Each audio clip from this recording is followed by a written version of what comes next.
성경 말씀 보겠습니다. 시편 61편 1절에서 8절까지. 시편 61편 1절에서 마지막 8절까지 보도록 하겠습니다.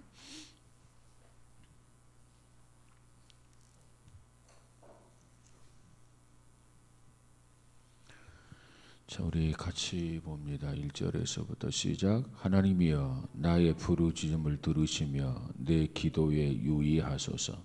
내 마음이 약해질 때에 땅끝에서부터 주께 부르짖으오리니 나보다 높은 바위에 나를 인도하소서. 주는 나의 피난처시요 원수를 피하는 견고한 망대이심이니이다.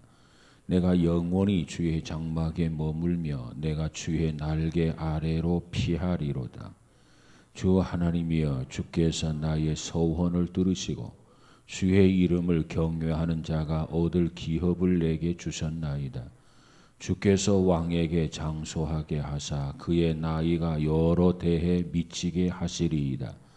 그가 영원히 하나님 앞에서 거주하리니 인자와 진리를 예비하사 그를 보호하소서. 그리하시면 내가 주의 이름을 영원히 찬양하며 매일 나의 소원을 이행하리이다. 아멘. 아멘. 우리가 계속해서 시편을 공부하는데 이 시편 61편을 가지고 지난 한 시간, 지난 수요일 날 말씀을 같이 드렸습니다. 그래서 오늘 본문 2절에 보니까 내 마음이 약해질 때에, 그래서 약해질 때. 전에 성경은 뭐라고 번역했냐면 내 마음이 약해질 때가 아니라 내 마음이 눌릴 때에 이렇게 번역이 되어 있어요. 눌린다라고 하는 말, 약하다라고 하는 말.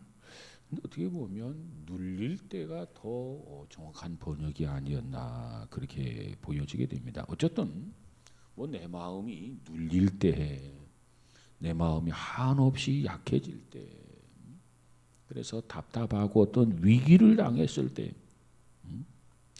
이때 여기서 눌린다라고 하는 말, 약해진다라고 하는 말은 갑자기 위로부터 무거운 짐이 팍 떨어져 가지고 내가 그 밑에 뭐 이해가 적정한지 모르겠습니다만은 무거운 짐이 팍 떨어졌을 때 그 밑에 잭 하고 있는 개구리, 눌려 있는 개구리처럼 옴짝달싹도 못하고 그저 그냥 이거 죽었나 보다 그러면서 그냥 배만 나왔다 들어갔다 나왔다 들어갔다 하는 그 개구리의 모습을 한번 연상해 보면 오늘 시편 기자가 61편을 기록했던 그 상황이 좀 적정하지가 않겠나 그렇게 보여집니다.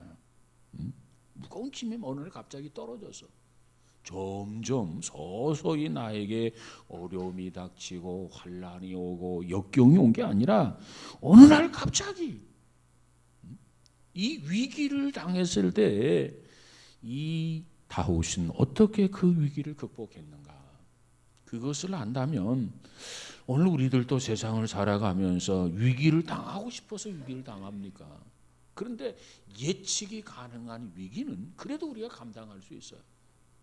그런데 예측하지 못한 위기가 왔을 때 정말 우왕좌왕하고 이거 어떻게 해야 될런지 난감할 때가 정말 많지요.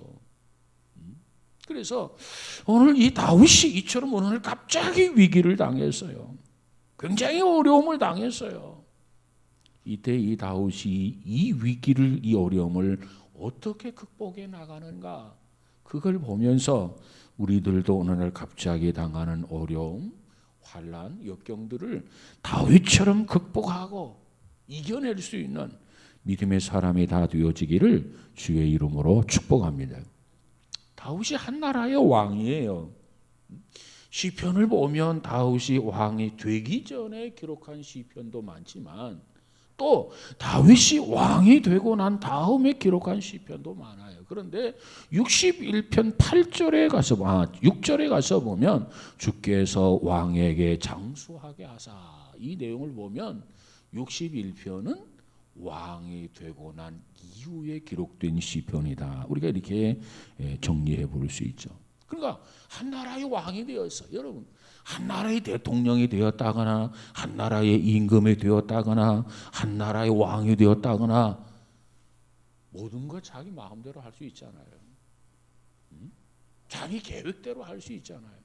어떤 면에서는 다윗에게는 지금까지 그가 마음 먹은 대로 계획을 세운 대로 형통한 삶을 살아왔단 말이에요. 그런데 어느 날 갑자기 이 위기가 왔어요. 그럼 이 위기라는 게 뭐냐?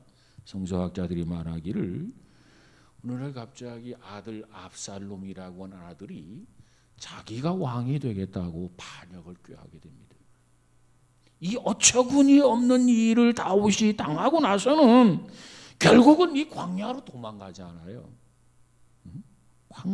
황막한 이 광야로 도망을 가게 됩니다.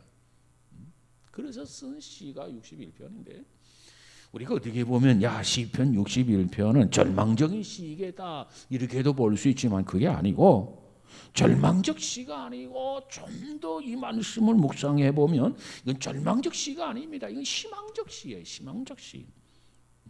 다시 말하면 그 어려움 속에서 그 위기 속에서 다윗이 어떻게 그 어려움을 극복하고 일어났는가? 그걸 우리에게 답을 가져다 주는 것이 61편이에요. 오늘 갑자기 위기가 왔단 말이에요. 참 망신도 그런 망신이 어디 있겠습니까? 아들이 아버지를 죽이고 왕이 되겠다고 반역을 꾀했으니까 부끄러운 것이고 창피할 노릇이고 그렇지 않아요? 절망적 상황이야. 그럼에도 불구하고 이 다윗은 모든 것을 좌절이나 절망하지 아니하고 하나님 앞에 기도해서 일어나게 돼요. 그래서 기도해서 극복하게 됩니다. 그러면 다윗은 그 위기 속에서 어떻게 기도했느냐? 이게 중요하죠. 왜? 우리도 다윗을 본받아야 할 테니까. 기도는 다윗이 했는데 어떻게 다윗이 했느냐? 지난 시간에 살펴본 바로는 다윗은 어떻게 기도했다고요? 다 잊어버렸어요. 어떻게 기도했어요?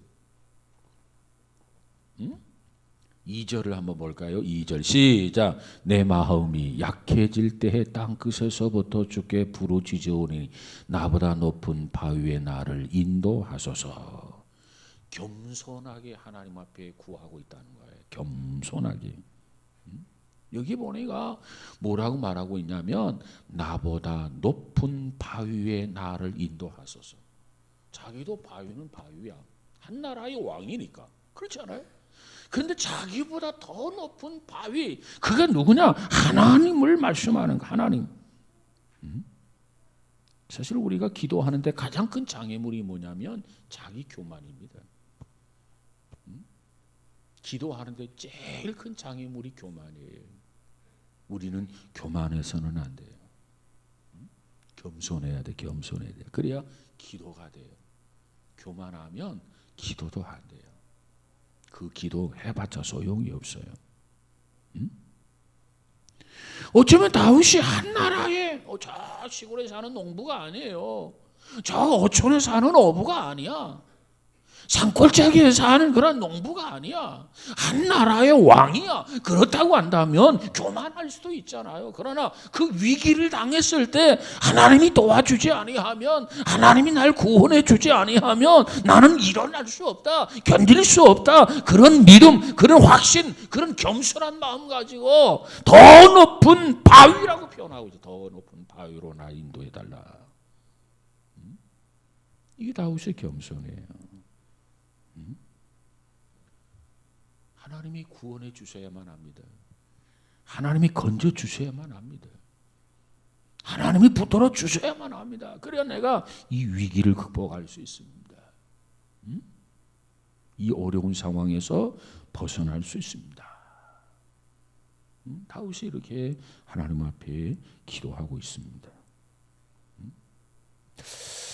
자, 그러면 계속해서 그 반석이 우리에게 어떤 역할을 해주느냐? 큰 바위이신, 높은 바위에 나를 인도해달라. 큰 바위에 나를 인도해달라. 다윗이 이렇게 기도하는데, 그러면 그 높은 바위, 큰 바위라고 하는 것이 뭐냐? 어떤 역할을 하느냐?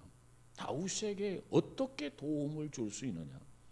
다윗에게 어떤 일을 해줄 수 있는가? 큰 바위, 높은 바위에 대해서 생각해 보면 그 역할이 3절과 4절에 네 가지로 표현되고 있죠. 3절 4절 한번 볼까요? 시작. 주는 나의 피난처시요 원수를 피하는 견고한 망대이심이리이다. 내가 영원히 주의 장막에 머물며 내가 주의 날개 아래로 피하리이다.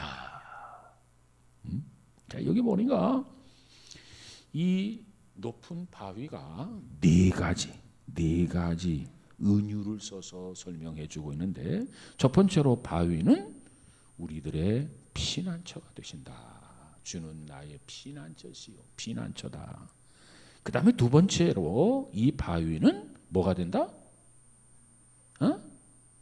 두 번째로는 견고한 망대 역할을 한다. 망대가 되신다. 그 다음 세 번째로 이 바위는 장막이 되신다. 장막, 우리의 장막의 역할을 한다. 그 다음 네 번째로 이 바위는 날개 아래로 피하리이다. 날개 역할을 한다. 이것을 다윗이 알기 때문에 나보다 높은 바위에 나를 인도해 달라, 이렇게 기도하고 있습니다. 자, 그러면 이 네 가지 가운데 하나하나를 설명을 좀 같이 나누겠는데, 자, 첫 번째, 이 바위는 우리에게 있어서 피난처의 역할을 한다는 겁니다. 피난처. 다윗이 이 시편 61편을 기록했을 때 성서학자들이 그렇게 말합니다. 실제로 광야, 유대 광야, 그 사막을 피난처로 삼고 있었을 가능성이 크다. 왜 그러냐면 예루살렘에 사는 유대인들은 어려운 일이 생기면 특별히 전통적으로 하나님의 사람들, 하나님의 사자들, 선지자들, 예언자들 모두가 예루살렘에서 어려움이 생기면 어디로 피신하느냐? 유대 광야로 피신을 했어요. 유대 광야. 그럼 유대 광야 어디에 피해 있었을까? 유대 광야가 굉장히 넓은데 그 유대 광야 중에서도 어디에 피해 있었을까? 특별히 다윗은 젊었을 때 사울 눈을 피해서 광야로 나갔던 적이 있었어요. 바로 그 광야로 지금 가서 그 광야의 피난처로 삼고 그 광야에 지금 거하고 있지 않았겠나? 그러면 우리가 안다고 한다면, 좀 더 지명을 짚어본다고 한다면, 지금 다윗이 아들 압살롬으로 인해서 위기를 당해가지고 정말 지금 광야로 나아가서 광야로 피난처로 삼고 거주하고 있는데, 그 광야가 바로 젊었을 때 사울 왕을 피해서 갔던 그 유대 광야였을 것이다. 그 가운데서도 엔게디라고 하는 유대 광야였을 것이다, 이렇게 이야기합니다. 엔게디라고 말하면 성지순례 갔다 온 사람들은 고개를 끄덕끄덕 왜 가봤거든요. 광야 중에서도 대표적인 광야가 엔게디 광야라는 것이. 성지순례는 꼭 필요해요. 근데 성지순례는 안 가려고 그래요. 왜 그러는지. 알다가도 모를 일이에요. 신앙생활 하면서 성지순례는 반드시 해야 된다고 생각이 되어집니다. 왜? 아니, 아무런 관계도 없는 곳에도 관광으로 가보는데, 아니, 예수님의 흔적이 있고 제자들의 흔적이 있고 그저 성경 말씀이 기록된 그 역사의 현장에 우리가 한 번도 가지 아니하고 신앙생활 하다가 천국에 간다? 글쎄, 그게 건강한 신앙일까? 건강하지 못하다고 생각해요. 정말 바른 건강한 신앙생활을 한다고 한다면, 아니, 성경이 기록된 성경, 역사의 현장에 우리가 가보는 것이 굉장히 유익해요. 개인적으로 가든 뭐 어떻게 가든 갔으면 좋겠어요. 자, 그런데 뭐 해필이면 왜 엔게디 쪽에 피난처로 삼아서 다윗이 그곳으로 피했을 거라고 추측하냐면 그 엔게디 그 광야 근처에는 굴이 많다는 거죠. 산속에 굴. 그래서 이 젊었을 때 다윗 왕이 사울 왕을 피해서 이 도망 다니던 많은 굴들이 있었는데 그것이 바로 엔게디 지역의 그 굴이에요, 굴. 그러니까 지금 이 압살롬이 반역을 해서 광야로 지금 도망가는데 어디로 갔겠는가? 아마도 젊었을 때 피했던 경험이 있었던 가보았던 엔게디 광야 쪽이 아니었겠나 그렇게 보여집니다. 그리고 지금 그 동굴 속에서 그 바위 굴 속에서 지금 도피해 있으면서 이 시편을 기록했을 것이다. 근데 어떤 사람은 굴이라고 하면 뭐 우리는 뭐 조그마한 굴밖에 보지를 못했으니까 조그마한 굴을 염두에 두고 생각을 하기가 쉬운데 결코 그렇지 않아요. 굴이 얼마나 큰지 굴 속에서 축구도 할 수 있는 그 굴이 그렇게 엄청나단 말이에요. 그러니까 다윗과 사울이 굴 속에 같이 있었는데도 서로 몰랐잖아요. 그 정도로 굴이 아주 소규모의 굴이 아니라 굉장히 큰 굴이라고 하는 겁니다. 그걸 염두에 두고 지금 다윗이 뭐라고 하느냐? 주는 나의 피난처이시다. 그렇게 고백을 하고 있어요. 여러분 이 피난처라고 하는 말 우리가 어떤 일을 딱 부딪히게 되면 그걸 앞으로 도전만 하고 공격하는 것만 능사로 알기가 쉬운데 그렇지만은 않아요. 때에 따라서 이 피하는 그것이 최선의 방법이고 또 그것이 최대의 방법일 수도 있어요. 꼭 뭔가 부딪혀가지고 해결하는 것만이 능사가 아니라 그 말이에요. 우리 삶을 살아가다가 어떤 뭐 가족 간의 관계라든가 형제 간의 관계라든가 어떤 삶을 살아가다가 서로 갈등을 일으키고 서로 부딪히게 되고 그래서 마음에 상처를 입고 하면서 그 문제를 해결하려고 할 때 공격과 그리고 도전만 능사일 수는 없다는 거죠. 때로는 도망치는 것, 때로는 회피하는 것 그것이 최선일 때가 있다는 겁니다.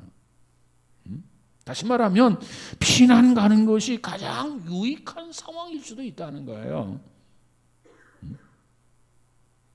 그러면 피하는 것이 최선의 방법일 때 문제는 과연 피할 곳이 있느냐 이게 문제예요. 피하고 싶어도 피할 곳이 없으면 피하지 못하는 거죠. 뭐. 자, 지금 다윗이 뭐라고 하느냐? 주께 부르짖으오니 그랬어요. 자, 거기 다시 한번 보면은 다시 한번 1절 2절을 한번 볼까요? 시작. 하나님이여 나의 부르짖음을 들으시며 내 기도에 유의하소서. 내 마음이 약해질 때에 땅끝에서부터 주께 부르짖으오리니 나보다 높은 바위에 나를 인도하소서. 여기 보니까 땅끝에서부터 지금 벼랑 끝에 서 있다는 거죠. 이제 몰려 있어요.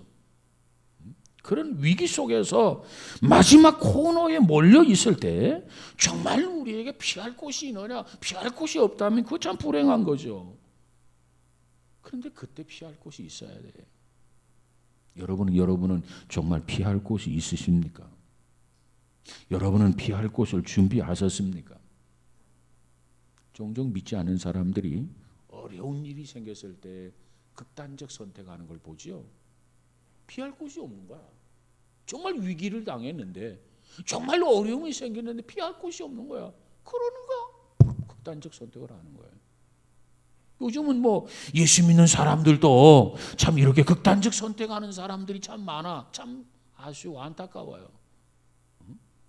그 위기를 당했을 때 이 다윗처럼 하나님을 피난처로 삼아서 하나님 품 안에 피한다고 한다면 될 텐데 그 위기를 당하니까 어려움을 당하니까 그저 피할 곳이 없구나. 그리고 신앙인마저도 극단적 선택하는 그런 일들이 벌어진단 말이에요. 어떤 사람은 목사님 예수 믿는 사람이 자살하면 천국 갈까요? 지옥 갈까요? 참 답변하기가 고역스러워요. 응? 개인적으로는 그 이해가 돼. 얼마나 어렵고 얼마나 힘들고 얼마나 고통스럽고 그랬으면 이거 극단적 선택을 했을까? 그런데 자살하는 사람에 대해서 과연 믿음이 있는 사람인가? 믿음이 있다고 말할 수가 없어요. 왜? 그런 위기가 있을 때 성경은 하나님을 믿는 자녀들에게 위기가 없다고 결코 말하고 있지 않아요. 위기가 있다는 거죠. 그런데 그 위기를 당했을 때 하나님을 나의 피난처로 삼으라는 거예요. 하나님을 나의 도피처로 삼으라는 거예요. 그게 뭐냐? 그게 바로 믿음이에요. 믿음.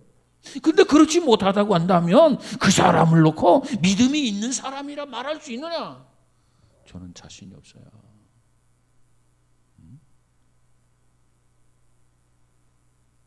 믿지 않는 사람들이야 뭐 갈 데가 없는 거죠. 피난처가 없는 거죠.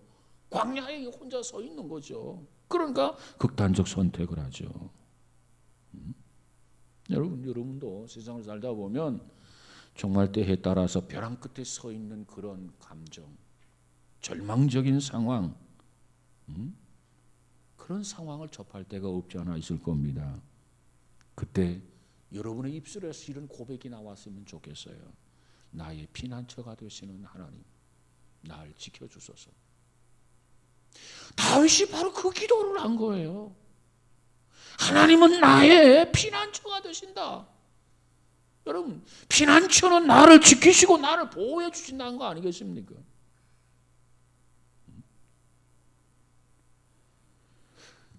정말 힘들고 어려우면 때에 따라 사람을 피하는 것도 좋아요. 도피하는 것도 좋아요. 어떤 일이 잘 안 되잖아요. 자꾸 꼬이잖아요. 그러면 사람들 피해서 숨는 것도 좋아요.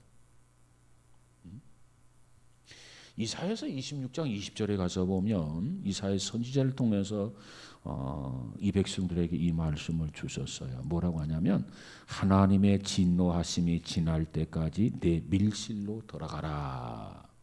밀실로 들어가라. 그게 무슨 얘기냐면 밀실에 들어가서 잠깐 숨어 있어라. 우리가 어려서 이제 우리 이제 형제가 10남매니까 참 부모님한테 야단도 많이 맞죠. 시골에서 자라니까. 자, 학교 갔다 와서 소를 끌고 가서 소 꼴을 먹여야 돼요. 그러잖아요. 근데 학교 갔다 와가지고 그냥 소 꼴을 먹여야 되는데 소를 그냥 나무에다 묶어놓고 그냥 자치기나 하고 뭐 딱지놀이나 하고 그래가지고 그냥 컴컴하니까 이 소가 집은 돌아가야 되겠는데 주인은 안 오지. 그러니까 어떻게 하다 보면 소가 이 고피가 끌려져요. 그럼 소는 자기 혼자 터덕터덕 우리 집으로 가는 거야. 그리고 자기 외양간 안으로 들어가. 아니 소는 왔는데 나는 안 오는 거야. 근데 가서 보니까 소가 이제 이쪽 옆구리 그 저 위쪽에 이렇게 보면 여기가 이렇게 볼록 나와야 이 소가 꼴을 많이 먹었구나 알거든요. 근데 그 위쪽에 이게 폭 들어갔거든. 그 말은 무슨 얘기냐면 꼴을 제대로 안 먹었다는 거거든요.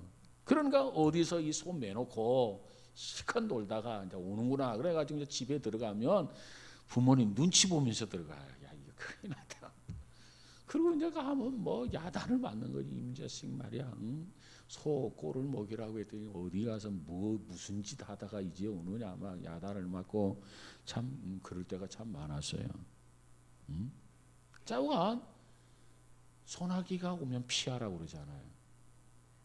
그러면 이제 아버님은 부모가 다 그렇잖아요. 임자식 화난 척을 하고 뭐 몽둥이라도 찾으려고 막 이렇게 몽둥이 옆에 있는데도 몽둥이 짚는 게 아니고 막 신용만 이렇게 하는 거예요. 다 부모 마음이 다 그럴 거예요. 그러면 나는 그때 잽싸게 눈치채고 도망가야 돼. 응? 그리고 이제 한참 있다가 이제 집에 돌아오면 부엌에 들어가면 어머니가 딸그락 소리 듣고 어머니가 밥을 차려주는 거예요. 부엌에다가 나는 저녁을 못 먹었으니까. 근데 아버님은 또 안방에 있으니까 그 소리를 못 들을 리가 없잖아요. 못 들은 척하고 그냥 주무시는 척하고 그런 적들이 많은데 좌우간 어떤 상황이 벌어지면 도망치는 거, 피하는 거, 그것도 한 방법일 수 있다는 얘기예요. 자, 지금 다윗이 그것을 우리에게 가르쳐주고 있어요. 어떤 위기가 왔을 때 그는 먼저 하나님 앞에 겸손하게 기도하면서 하나님이여 나의 피난처가 되어 주옵소서. 피난처. 정말 저와 여러분이 하나님은 나의 피난처가 되십니다. 나의 요새가 되십니다. 나의 산성이 되십니다. 그런 고백이 저와 여러분에게 있어지기를 바라고 그것이 곧 우리의 신앙이 되어지기를 주의 이름으로 축복합니다. 피난처가 필요해요. 신앙인은 반드시. 그 다음에 두 번째로는 바위가 무슨 역할을 하느냐. 3절에 가서 보니까 주는 나의 피난처시오. 그 다음 뭐라고 그랬죠? 그 다음 뭐라고 그랬죠? 원수를 피하는 견고한 망대이심이니라. 망대라는 거죠. 망대. 이사야서 시편 61편 3절을 다시 보면은 견고한 망대다. 이 견고한 망대라고 하는 말은 스트롱 타워라. 아주 무너지지 않는 아주 강력한 아주 튼튼한 망대가 되신다. 다시 말하면 요새가 된단 말이에요. 요새. 철저하게 우리를 안전하게 지키고 보호할 수 있는 그러한 강력한 요새가 되신다. 이 강력한 요새는 언제 필요하느냐? 적이 공격해 올 때, 적이 침략해 올 때. 이 요새가 튼튼해야 우리를 지켜주는 것 아니겠습니까? 적이 공격해 오는데 우리가 그걸 요새라고 알고 들어가서 숨었는데 그것이 쉽게 포탄 하나에 오르르 묻어버린다고 한다면 그건 강력한 요새가 될 수가 없는 거죠. 그런데 실제로 이 엔게디 그쪽에 보면은 이 사막이 많고 또 산이 많고 그리고 그 산에는 바위성 다시 말하면 바위로 만들어진 굴들이 많이 산재해 있습니다. 그 굴들이 바로 요새 역할을 했다는 거죠. 성지순례를 하게 되면은 대표적인 요새를 찾아가는데 이 팔레스타인 지역의 대표적인 요새가 뭐냐면 마사다라고 하는 것이죠. 마사다. 산이 굉장히 높죠. 그 마사다라고 하는 요새를 찾아갑니다. 지금은 그곳이 이렇게 뭐 엘리베이터로 이렇게 해서 올라갈 수 있도록 시설이 되어 있어서 참 좋습니다만은 전에는 전부 그걸 막 끙끙거리면서 그 산길을 그냥 이렇게 해가지고 그 정상까지 올라갔어요. 그럼 그 마사다라고 하는 그 요새 유래를 보면 기원 후 66년 그러니까 AD 66년이죠. 이스라엘 백성들이 로마 제국 로마에 대해서 저항 운동을 하기 위해서 이곳으로 모이기를 시작합니다. 그래서 이제 로마에서 가만히 보니까는 눈에 가시에 그래서 로마의 티토 장군을 보내 가지고 이 이스라엘 독립운동을 위해서 모여 있는 이 마사다라고 하는 곳을 공격을 하게 됩니다. 그래서 마지막 독립운동하던 젊은이들이 그곳에서 죽임을 받게 되는데 중요한 것은 한 사람도 항복하지 아니하고 모두가 자결하면서 마지막 최후를 맞았다라고 하는 그 유명한 요새 마사다라고 하는 그런 요새가 있어요. 근데 그 학자들이 그런 얘기합니다. 힘이 없어서 로마 티토 장군의 공격에 의해서 어쩔 수밖에 없어서 이 성이 무너지고 요새가 무너져서 항복하고 자결한 게 아니라는 거예요. 견디려고 했으면 얼마든지 견딜 수 있는 힘이 있었다는 겁니다. 이게 무슨 소리냐면 그 마사다라고 하는 지역은 굉장히 높은 산인데 그 천연의 요새 거기에는 물탱크도 있고 큰 물탱크도 있고 그 옛날에 음식을 얼마든지 저장할 수 있는 그런 공간도 있고 그래서 그 지역이 천연의 요새의 어떤 것을 충분히 갖추고 있었다는 겁니다.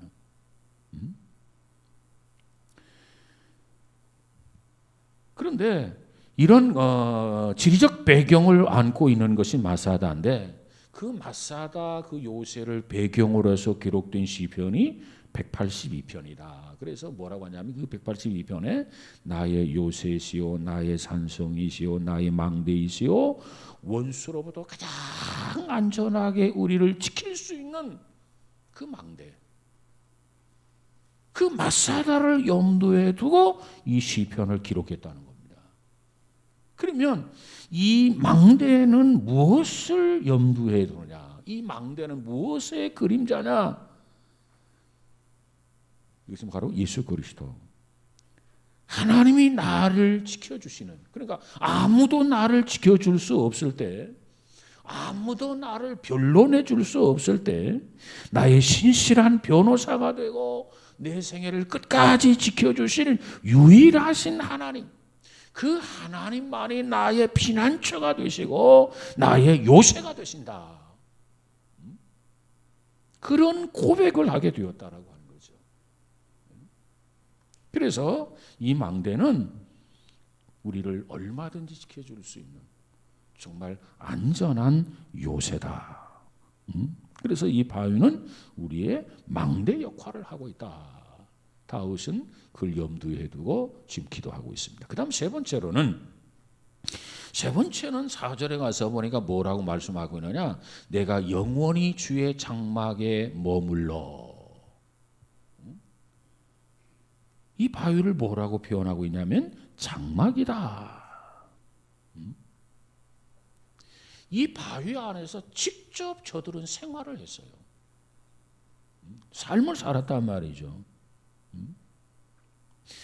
아까 그 마사다 요새를 잠깐 말씀드렸습니다만 그 마사다 요새에서 전쟁을 할 때도 역시 그 안에서 아주 일상적인 삶을 살았다는 거예요. 보통 요새나 산꼭대기에 보면 물이 없는 게 문제잖아요. 물. 그래서 물을 저 밑에 가서 길어 와야 돼. 그래야 그 요새에 있는 사람들이 물을 먹고 마실 수가 있잖아요. 그런데 이 마사다는 물탱크, 큰 탱크가 있어가지고 그 물을 충분히 먹고도 남을 수 있었다는 거예요. 그러니까 천년의 요새라고 그렇게 말하는 겁니다. 그래서 마사다 요새는 어느 분은 또 그런 말을 했어요. 완벽한 요새였다. 지금 가면 이렇게 이제 돌멩이들이 쫙 있습니다.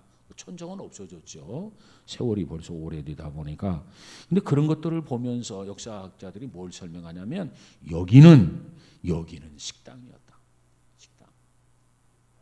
여기는 물탱크였다. 여기는 화장실이었다. 여기는 곳간이었다. 그러면서 여기는 예배드리는 장소였다. 그러니까 그런 어떤 설계 그 평면도를 이렇게 놓고 보면서 이 마사다야말로 정말 완벽하게 형성되고 준비된 하나의 요새였다. 그렇기 때문에 그걸 염두에 두고 지금 다윗은 망대, 장막을 지금 설명하고 있는 거예요. 장막. 광야 생활을 하면서 장막은 마치 생명과도 같은 것이 장막이죠. 왜? 광야를 여행하던 이스라엘 백성들은 그 장막을 수레에다가 싣고 안에 하면 막 짊어지고 이렇게 장막을 운반을 했단 말이죠. 그래서 장막은 하나의 저들에게 휴대품이었습니다. 일종의. 그래서 자 우리가 구약 성경에 보면 참 기특한 것들이 많잖아요. 자 구름 기둥과 불 기둥이 이렇게 움직여요. 낮에는 구름 기둥이고 밤에는 불 기둥이고 왜? 보기 좋은 신호로 그렇게 하는 거죠. 낮에는 뜨거운 태양빛을 가려주고 저녁에는 또 사막이기 때문에 기온이 떨어지니까 그것도 있고. 그래서 어쨌든지 간에 하나님이 임재하셔서 이 백성들을 인도하는 신호, 상징이 뭐냐면 구름 기둥과 불 기둥이에요. 그래서 이 백성들이 이제 장막을 들쳐매고 그리고 이제 가다가 구름 기둥이 멈춘단 말이에요. 불 기둥이 저녁에 멈춘단 말이에요. 뭐 낮, 밤, 아무 시도 때도 없으니까. 그러면 하나님께서 오늘 여기서 노숙하자고 하시는구나. 자, 구름 기둥이 가다 멈추면 거기에 멈추는 거예요. 그러면 거기는 지금 광야이기 때문에 장막을 쳐야 되잖아요. 그 바람이라도 막아줘야 되잖아요. 그래야 그 안에서 가족들이 뭔가 하루를 살든 이틀을 살든 열흘을 살든 또 하나님이 가자고 하기까지는 그 장막이 집이 되는 거예요, 거기에. 그래서 장막을 치는데 그냥 장막을 치는 것이 아니라 제일 먼저 하나님의 성막을 치잖아요. 그리고 성막을 중심으로 해서 세 지파 동서남북 세 지파씩 장막을 쳐요. 한가운데는 하나님의 법궤가 있는 성막이 있고 동서남북 앞뒤 좌우로 이렇게 해서 세 지파씩 딱 장막을 친단 말이에요. 그건 뭘 의미하느냐? 이 광야지만 하나님이 우리 가운데 계신다라고 하는 거예요. 하나님이 우리와 함께 하고 있다라고 하는 거예요. 하나님이 우리와 같이 이렇게 동행한다라고 하는 것. 하나님이 우리를 지금 앞에서 인도해 주신다라고 하는 것. 그 여러 가지 상징적인 의미가 있어요. 그래서 성막을 먼저 치면 동서남북 이렇게 해서 세 지파씩 장막을 치고 살다가 어느 날은 일주일 만에 하나님께서 가자 그리고 움직이면 그 장막을 다 접어가지고 또 들쳐매고 따라가는 거예요. 가다가 또 멈추면 아 하나님이 여기서 유숙하자고 하시는구나. 또 장막을 또 펴요. 조립을 해요. 그리고 가족들이 또 장막 안에서 살아요. 그래서 장막은 뭐냐? 이 광야 생활에 있어서 마치 삶의 장소였다는 겁니다. 자, 그런데 낮에는 뜨거워요. 그런데 장막이나 굴 속에 들어가게 되면 시원해요. 공기가 건조해서. 그게 유대 그쪽 지역의 어떤 날씨고 기후인데 정말 이 장막을 지켜야 되고 이 장막 속에서 이제는 목을 죽이기도 하고 장막을 통해서 굶주림을 해결하기도 하고 장막을 통해서 가족끼리 만나기도 하고 이웃집 사람을 만나기도 하고 그렇게 해서 장막은 마치 뭐와 같으냐면 만남의 장소였다는 겁니다. 만남의 장소. 그냥 단순한 장막이 아니고 단순한 천막이 아니고 이 단순한 어떤 천으로 만든 집이 아니라 그것은 하나님을 만나는 장소였기 때문에 주의 장막이다 이렇게 표현하고 있습니다. 주의 장막. 그래서 그 장막을 통해서 아빠와 엄마, 아이들 그래서 힘들지, 어렵지, 피곤하지, 지쳤지 서로 이렇게 상대를 위로해주고 격려해주면서 다시 새 힘을 얻도록 하는 그런 장소가 바로 장막이었더라는 겁니다.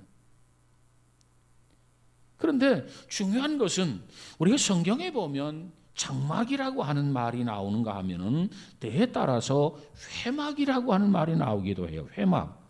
회막이라고 하는 말의 뜻이 뭐냐면 만나는 곳, 미팅의 장소라는 거죠. 그러면 이 회막에서 누구를 만나느냐? 하나님을 만난다는 겁니다. 그러니까 사랑하는 사람도 만나고 하나님도 만날 수 있는 장소가 바로 이 장막이다.